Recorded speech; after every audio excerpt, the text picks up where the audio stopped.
మనకి ఏర్పాటు చేసిన వాక్యంను మనం చూద్దాం. జ్ఞాని అయిన సొలొమోను రాసిన పరమ గీతము 8వ అధ్యాయము 6వ వచనాన్ని చూద్దాం. బైబిల్ వారందరూ కూడా తెరచి పరమ గీతం 8వ అధ్యాయము 6వ వచనం.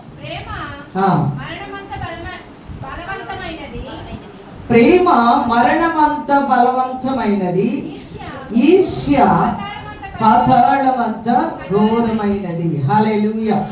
కఠోరమైనది. హల్లెలూయా. బలమైనది, కఠోరమైనది. ఏ లిస్టులో ఉన్నామో ఈరోజు నేర్చుకుందాం. ఈ వాక్యాన్ని వివరించుకుందాం.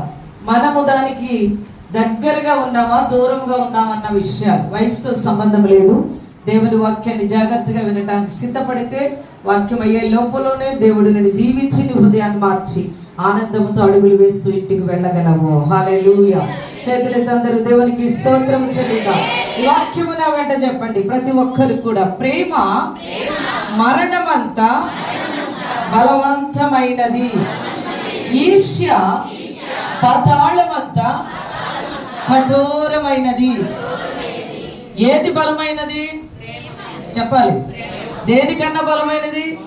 మరణము కన్నా. అంటే మరణము కంపల్సరీ అది బలమైనది, ప్రతి ఒక్కరికి అది వస్తుంది.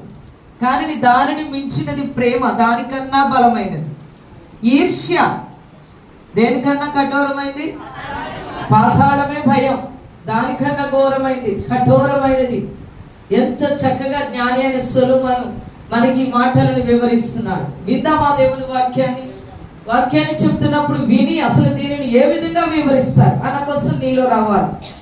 ఏ విధమైన అనుభవంలో ఈ వాక్యం వెళుతుంది అనే ఆలోచన నీలో రావాలి. చెప్పుచున్నప్పుడు వినాలనే మనస్సు ఉంటే వడ్డించేవారు ఏదైనా వడ్డిస్తారు. అది వాక్యం అవ్వచ్చు, ఈ లోక సంబంధమైన ఆహారం అవ్వచ్చు.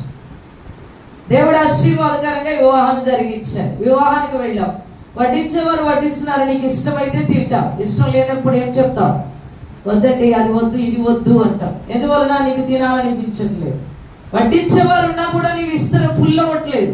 కారణం నీ శరీర బలహీనత. ఆత్మీయంగా కూడా వాక్యాన్ని నీకు వివరించి వడ్డించడానికి దైవజనులు సిద్ధపడుతున్నప్పుడు, వాక్యాన్ని వినే మనసు లేనప్పుడు నీ యొక్క హృదయం ఫుల్ఫిల్ గా ఎన్నడూ ఉండదు. హల్లెలూయా.